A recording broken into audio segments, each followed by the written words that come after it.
Hey, ¿qué tal, iglesia? Buenos días, qué gusto saludarte. Te saluda Richard Valadez, pastor de Iglesia Isle. Qué gusto que estés hoy con nosotros aquí en esta reunión. Quería tomarme nada más unos minutos, un momento para saludarte. El día de hoy no estoy presente ahí con ustedes en casa. Estoy aquí de visita en nuestra locación en Tijuana, en Playas de Tijuana, que es Iglesia Playas. Aquí se reúnen todos los domingos a las 11 y más tarde a la 1 voy a estar en la locación de Zona Río. Y pues hoy hicimos algo diferente. Hoy quisimos invitar a uno de nuestros pastores de Tijuana a compartir aquí en Iglesia Islex. Su nombre es Eduardo Prieto, el arquitecto. Yo lo quiero muchísimo a Lalo y a Elsa, su esposa, que están hoy, el día de hoy, compartiendo el mensaje de esta serie de círculos. Iglesia, de verdad que los voy a extrañar muchísimo, pero también la vamos a pasar súper aquí en Tijuana y yo sé que tú la vas a pasar muy, muy padre el día de hoy aquí en la reunión. Sé que Lalo tiene una palabra para ti de corazón y créeme, la próxima semana voy a estar ahí con ustedes. Vamos a estar hablando de la serie de círculos y me encantaría poderte conocer si no he tenido el gusto de conocerte antes. Así que buenos días a todos, gracias por acompañarnos y recibamos con un fuerte aplauso a Lalo Prieto. Gracias, Richard. Te van a tratar bien en Tijuana, estoy seguro, como a mí me han tratado bien desde que abrí la puerta de ahí. Estoy muy contento, estoy muy complacido y venir aquí a esta iglesia siempre me pone algo nostálgico. Y te voy a decir por qué. Hace 15 años yo entré por ese pasillo por primera vez a un servicio que era, creo, a las 11 de la mañana, sin saber a qué venía y qué me esperaba. Y esto fue un día muy especial porque a partir de esa visita que yo hice aquí, ese domingo, hace 15 años, Dios me ha tomado de sus manos y ha empezado poco a poco a transformar mi vida, ¿verdad? Y yo espero que si hoy estás aquí, tomaste el tiempo para darte una vuelta y acompañarnos, pues yo espero que si es tu primera vez o estás apenas dándote tus vueltas para checar de qué se trata todo esto de Jesús, que tengas esa misma impacto, ¿verdad?, que yo tuve hace 15 años. Como Richard me presentó, soy Eduardo Prieto, todos me conocen como Lalo Prieto. Veo caras conocidas, me da mucho gusto. Tengo 3 años que no ponía pie aquí por algunos motivos migratorios que si quieren luego les puedo platicar, si están interesados.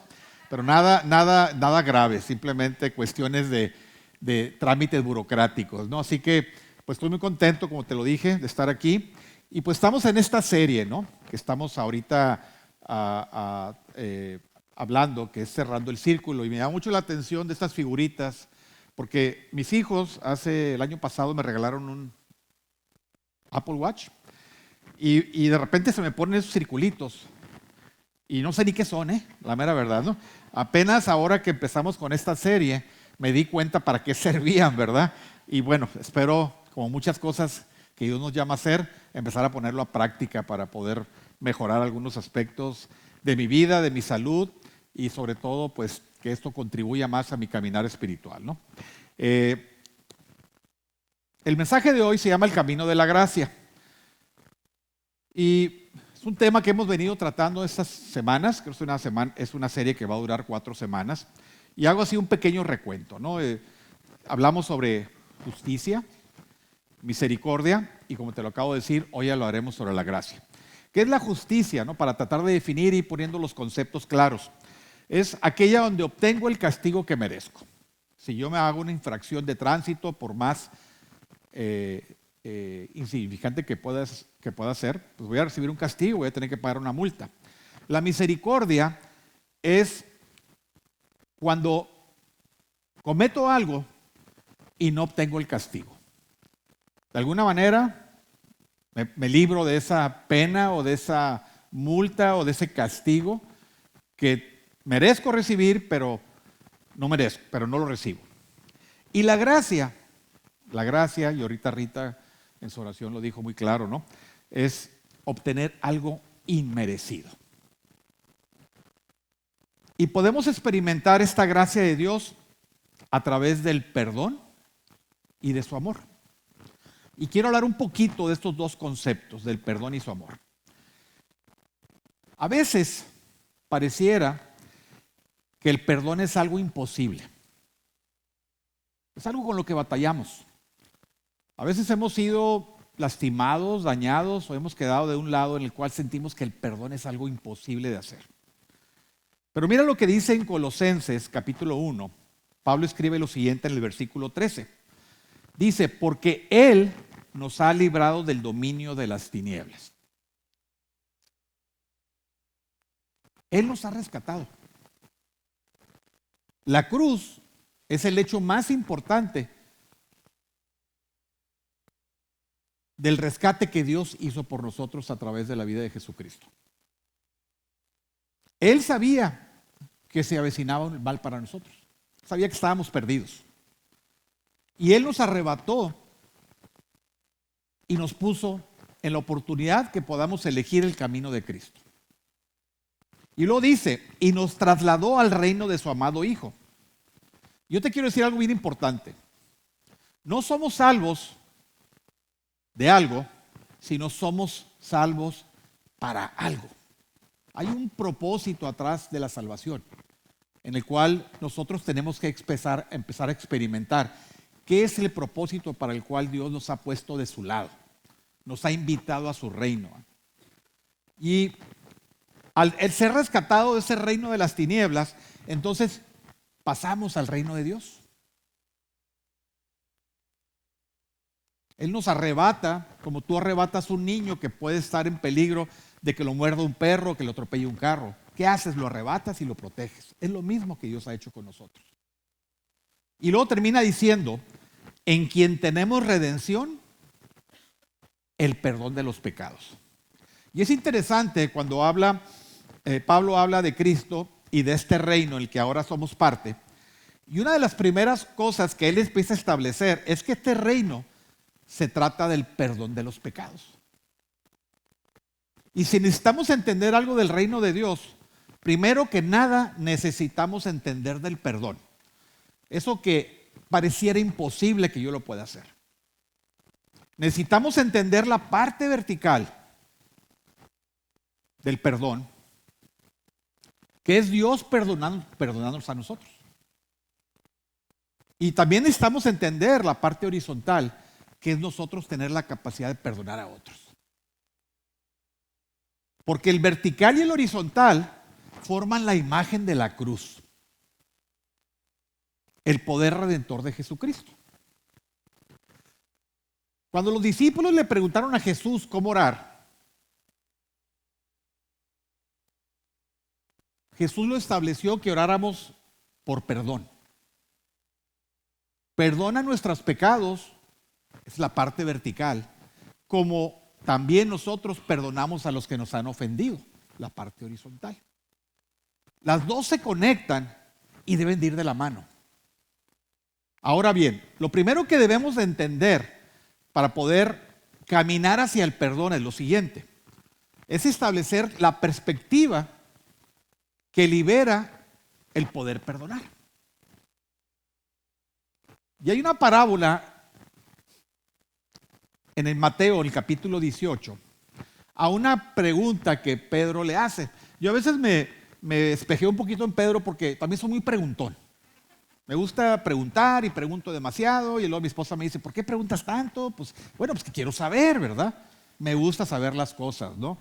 Y a veces a mis amigos a lo mejor los atosigo porque les pregunto muchas cosas y quiero averiguar. A mis hijos sobre todo los atosigo. Papá, ¿para qué me preguntas tanto? Bueno, pues que me gusta saber.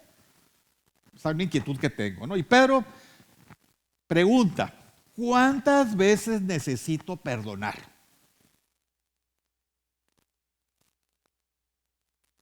¿Cuántas veces tengo que, para seguir siendo un discípulo, tengo que perdonar a alguien que me ha lastimado? Y aquí viene la respuesta de Jesús. Y como siempre, pues las respuestas de Jesús suenan y se oyen muy interesantes. Y lo hace en forma de parábola. Y habla de lo siguiente. Dice, el reino de los cielos es como un cierto rey que quería ajustar cuentas con sus siervos. Y cuando comenzó a hacer cuentas, le fue presentado uno que le debía 10,000 talentos. Pero como no podía pagar, mandó a su amo que lo vendieran con su mujer y sus hijos y todo lo que tenía para que pudiera hacer el pago. Entonces el siervo se postró delante de él diciendo: Señor, ten paciencia conmigo y te pagaré todo. Cuando nos hablan para cobrarnos una deuda, ¿no? Por favor, tenme paciencia, espérame tantito, voy a cumplir, dame tiempo. Y entonces el amo de aquel siervo se compadeció, lo soltó y perdonó sus deudas. Pero aquel siervo salió y se encontró a uno de sus consiervos que le debía 100 denarios. Y le echó mano y lo tomó por el cuello, diciendo: págame lo que me debes. Entonces el consiervo se postró a sus pies y le rogó diciendo: ten paciencia conmigo y te lo pagaré todo. Y él no quiso, sino que se fue y lo echó en la cárcel hasta que pagara la deuda. Y aquí hay un concepto muy básico que quiero empezar a desmembrar. Hay un rey que representa a Dios. Y el siervo podíamos ser cualquiera de nosotros, que hemos sido perdonados muchas veces y por mucho. Y en otra parte estamos nosotros mismos no dispuestos a perdonar a alguien más. Y el énfasis que Jesús hace en este relato, en esta parábola, es que él utiliza monedas. El significado de los talentos y los denarios. Y tal vez para nosotros 2000 años después no nos diga mucho, porque son monedas que hoy en día pues ni las conocemos, ni creo que estén ya en circulación, ¿verdad? Entonces, si no entendemos esta parte, corremos el riesgo de perder esa perspectiva de la enseñanza de Jesús. Así que trataré de explicarte esto para que podamos abrir nuestros ojos y podamos encontrar la comprensión de la perspectiva del perdón. Y lo voy a tratar de hacer de una manera para aquellos que son más observadores o que a través de imágenes se pueden comprender mejor. Lo voy a hacer a través de una imagen. ¿Ok? Va a aparecer ahí en tu pantalla. Tenemos dos relaciones con dos personas en esta historia: un rey y un sirviente. Una deuda involucrada de 10,000 talentos, según se decía en la parábola, que para nosotros ahorita todavía no significa nada, pero espérame tantito. Y ese mismo sirviente que le debía a otra persona 100 denarios. Ahora, ¿cómo podríamos traducir ese valor al día de hoy, a valor actual? Bueno, pues hice ahí mi investigación, saqué mis tablas matemáticas y mis estudios económicos, ¿no es cierto? No hice nada de eso, todo estaba aquí en el mensaje, así que lo único que tengo que hacer es tratar de explicarlo de la mejor manera que pueda. Y lo vamos a hacer a través del salario de un día, ¿sí? Porque el término tal vez sea lo mismo en aquel tiempo que ahorita, ¿no? El salario de un día, ¿qué es lo que tú necesitas para cubrir tus satisfactores básicos? Tu renta o hipoteca, la comida, el vestido, las cosas necesarias para poder sacar tu vida adelante. Y en aquellos días de Jesús, el salario de un día era un denario, o a veces se traducía como una moneda de plata. Así que un denario equivalía al salario de un día. No se me pierdan, ¿eh? Ahora, ¿qué pasa con los talentos? Un talento equivalía a 6,000 denarios, o sea, 6,000 días de trabajo. Entonces, si lo traemos a equivalencias del día de hoy, yo hice un poquito ahí también de investigación de cuánto sería un salario diario promedio aquí en los Estados Unidos y encontré esta cifra, ¿no? ¿Será o no será? No lo sé. 154.64 centavos de dólar el salario promedio. Promedio. Sé que algunas personas ganan más que eso, otros tal vez ganen menos, pero es un promedio. Entonces significa, si lo traemos a esto, que el denario tiene un valor de 154.64. Y un talento sería multiplicar los 154 por 6,000, que son 927,840. Este hombre, en la gráfica que estaba hace rato, le debía al rey 10,000 talentos. Si haces tus matemáticas, esta cantidad llega arriba de 9 billones de dólares.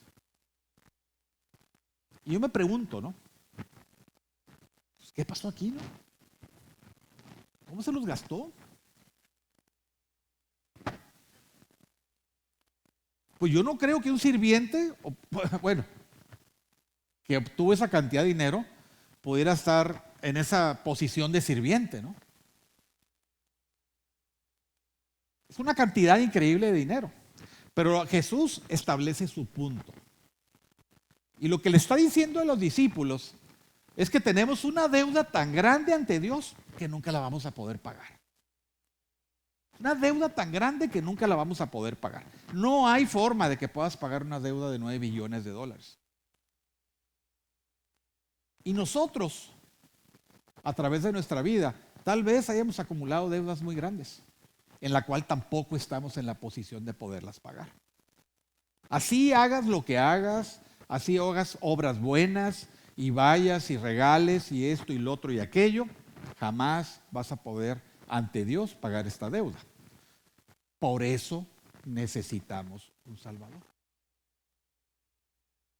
Ahora, en la otra relación de dos personas, al que le fue perdonado, él tenía una deuda de 100 denarios, que equivale a 15,000 y tantos dólares. Ahora, yo me pregunto por qué Jesús eligió estas cantidades, ¿no? ¿Sí? ¿Por qué una se fue a un dinero impagable y luego a una cantidad mucho menor? Entiendo, quiero dejar claro, que si alguien te debe 15,000 dólares el día de hoy y te dice no te los voy a poder pagar, pues puede haber que haya problemas. La mayoría de nosotros no estamos en la posición como para dejar ir 15,000 dólares. Y el punto de que Jesús está tratando de hacer es que estos 15,000 dólares también representan mucho dinero. Y tal vez esa sea tu situación. Tal vez el día de hoy alguien te deba mucho dinero. Alguien te lastimó, alguien te hizo mal.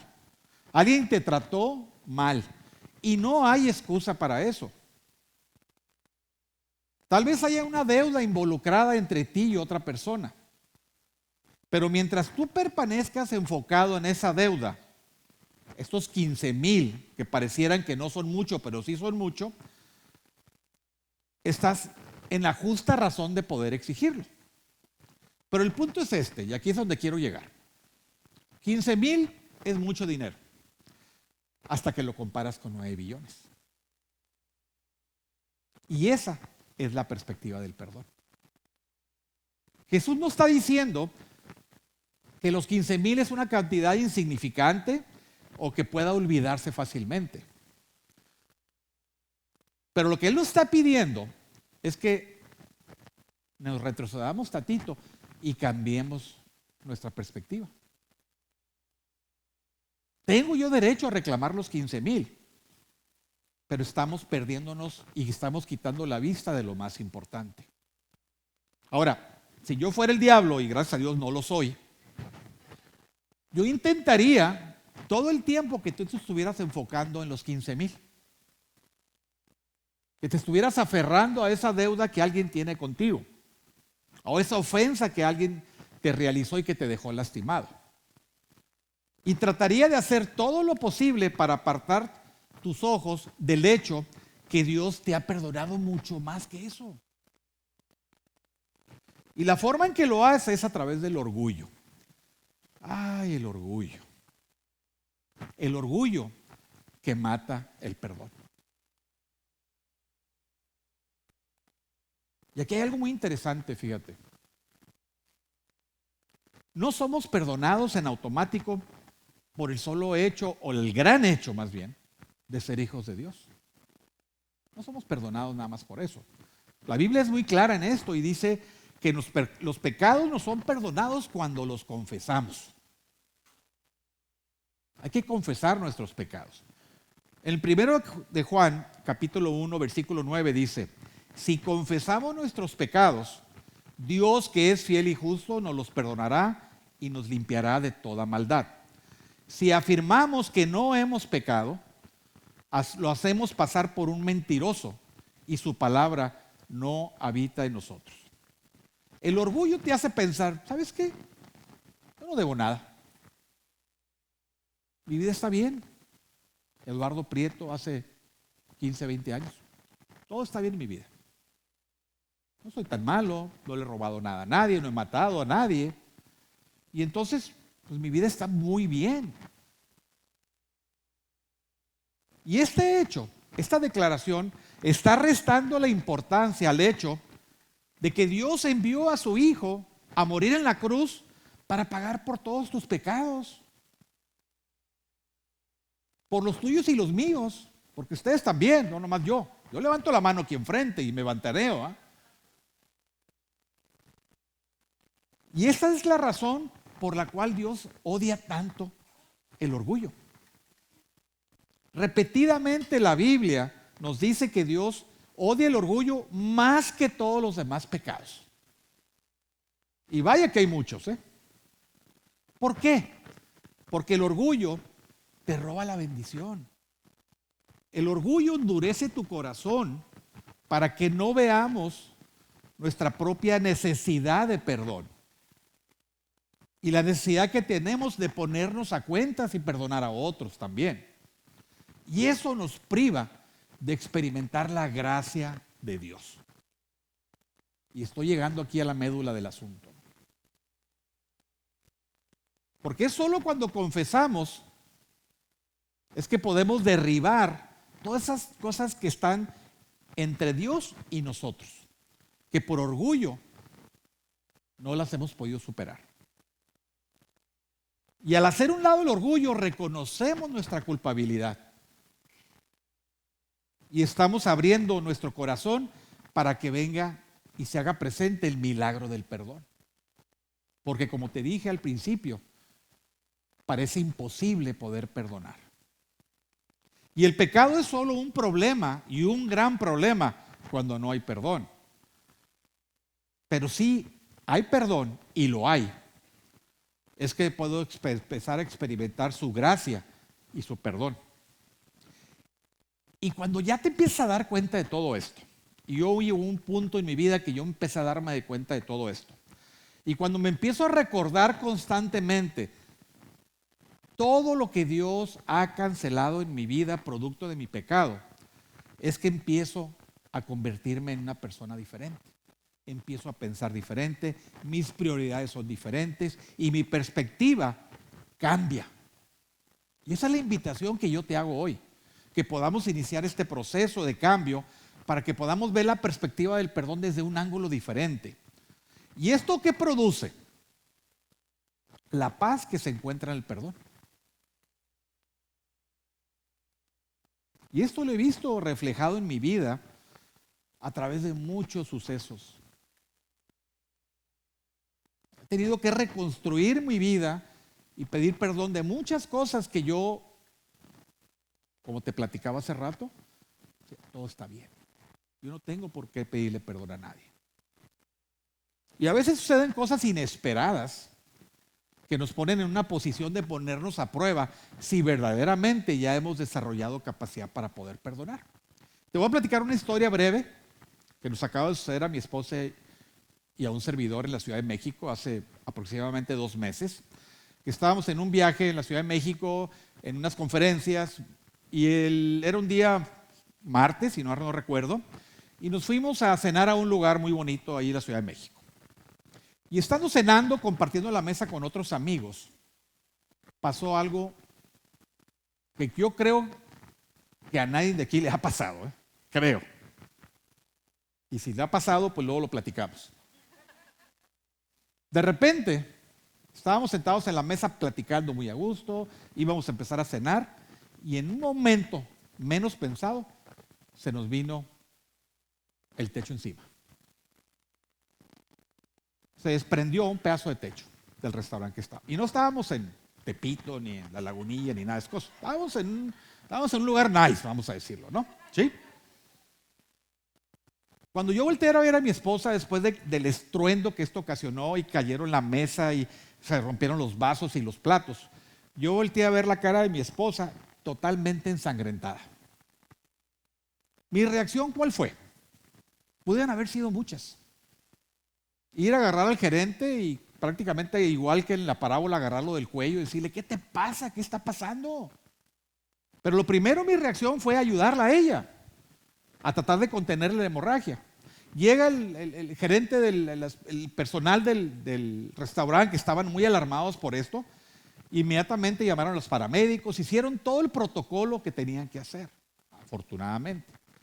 Después de ahí, ya que la estabilizaron porque entró en shock, verdaderamente entró en shock, tan entró en shock que al día siguiente me dijo, ¿sabes qué? Cuando estaba ahí en la ambulancia, yo le dije, Señor, estoy lista para irme. Oye, espérame tantito, le dije. Mi reacción pudiera haber sido decirle al gerente, oye, ve cómo dejaste a mi mujer, necesito que me la repongas. No les dio mucha risa eso, ¿eh?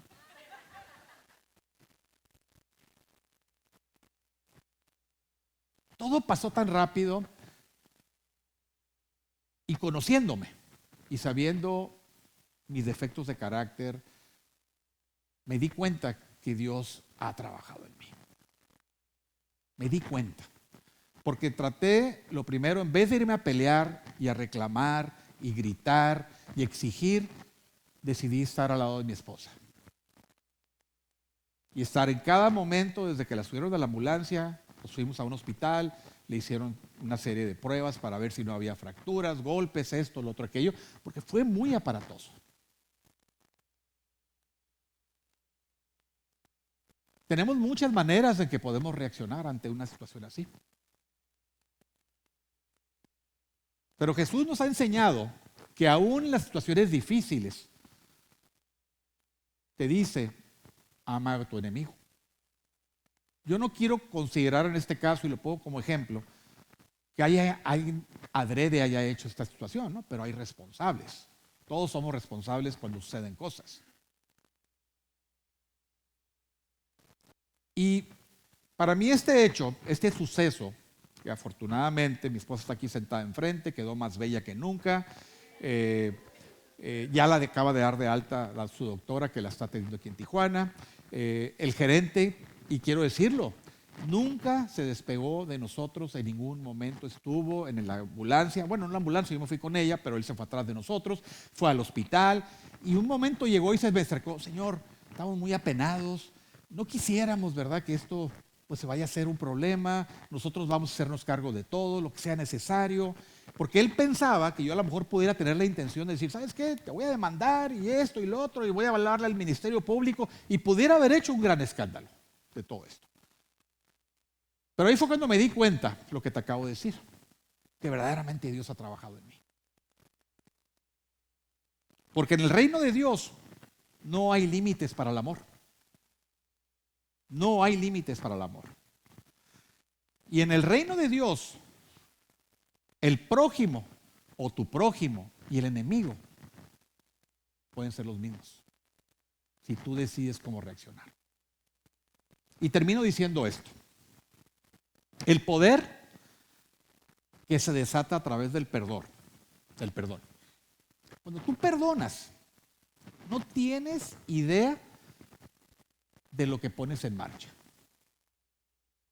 Cuando dejas ir algo, cuando perdonas algo, aunque te hayan lastimado, te hayan ofendido, te hayan hecho pedazos, el perdonar producirá cosas nuevas en tu vida.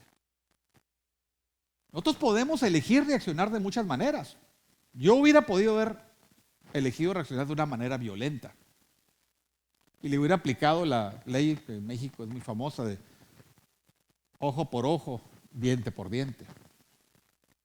O hubiera hecho una victimización pasiva, ¿no? Bueno, pues ya estaba de Dios que se nos cayera el techo, ¿no? Pues ni modo, ¿no? Pobre mi mujer que fue la que se llevó, a mí me pegó en la cabeza, pero pues pobre ella fue la que le tocó. De 6 que había en la mesa, fue la única que salió golpeada, ¿no? Pero Jesús nos ofrece una mejor opción, y es la que hoy te quiero yo presentar a ti. El amor activo.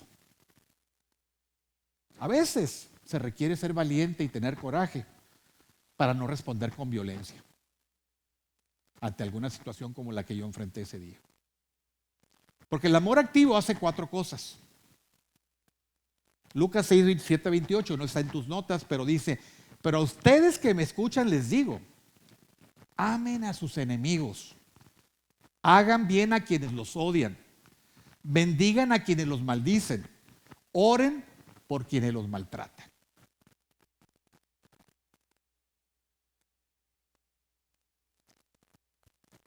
En el mundo en que vivimos, pareciera que esto no existe. Pero eso es lo que Dios nos enseña. Eso es lo que Jesús nos manda hacer. Él establece un orden perfecto para esto. Dice: ama, haz el bien, bendice, ora.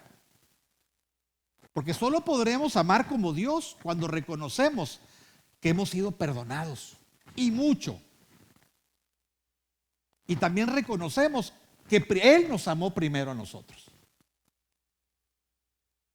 Y esto es lo que el camino de la gracia significa. Que podamos amar, hacer el bien, bendecir y orar por nuestros enemigos, aún cuando no lo merezcan. Quiero invitar al grupo de alabanza que empiece a subir, por favor.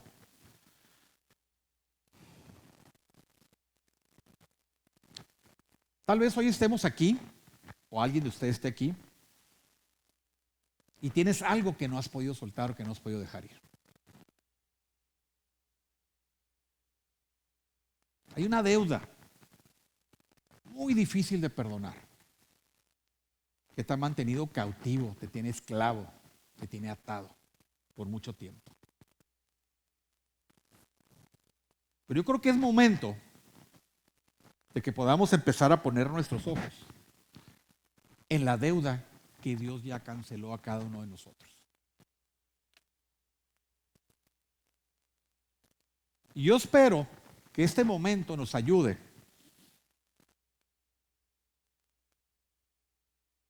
para que su Espíritu pueda venir a nuestro corazón y nos empiece a ayudar a empezar ese camino de empezar a soltar, de empezar a perdonar. Perdonar a otros como Dios ya te perdonó a ti. Que Dios pueda entrar, que su Espíritu pueda entrar en nuestros corazones y que entre a ese lugar oscuro donde podamos experimentar su perdón y podamos experimentar la paz. La paz que proviene del perdón, y también que nos ayude a desencadenar un milagro. ¿Quién cree en los milagros? Yo creo en los milagros. Los he visto, los veo día a día, pequeños, grandes. Porque hay un milagro que se produce en nosotros cuando empezamos a perdonar, cuando aprendemos a perdonar a otros. Padre, te agradezco mucho en el nombre de Jesús. Te agradezco por esa deuda tan grande que borraste en mí. Y por tu gracia reconozco que lo recibo de forma inmerecida. Te damos gracias por el perdón y la salvación que solo existe en Cristo Jesús. Padre, perdónanos cuando hemos estado demasiado llenos de orgullo, que no hemos reconocido nuestra propia necesidad del perdón. Y debido a que no hemos tenido la perspectiva correcta, hemos estado negados a perdonar a otros. Soltamos en el nombre de Jesús a las personas que nos han lastimado, así como tú borraste nuestros pecados y nuestras deudas. Y en este momento, Padre, te pido que cualquiera de nosotros que estamos aquí, tomemos esta decisión, podamos empezar a experimentar tu gracia inmerecida y esa paz que viene de ti, que sobrepasa todo entendimiento. Y oro para que muchos milagros, muchas relaciones sanen. Y esto desencadene el poder del perdón. Todo esto lo oramos en el nombre poderoso de Jesús y todos decimos que así sea. Amén.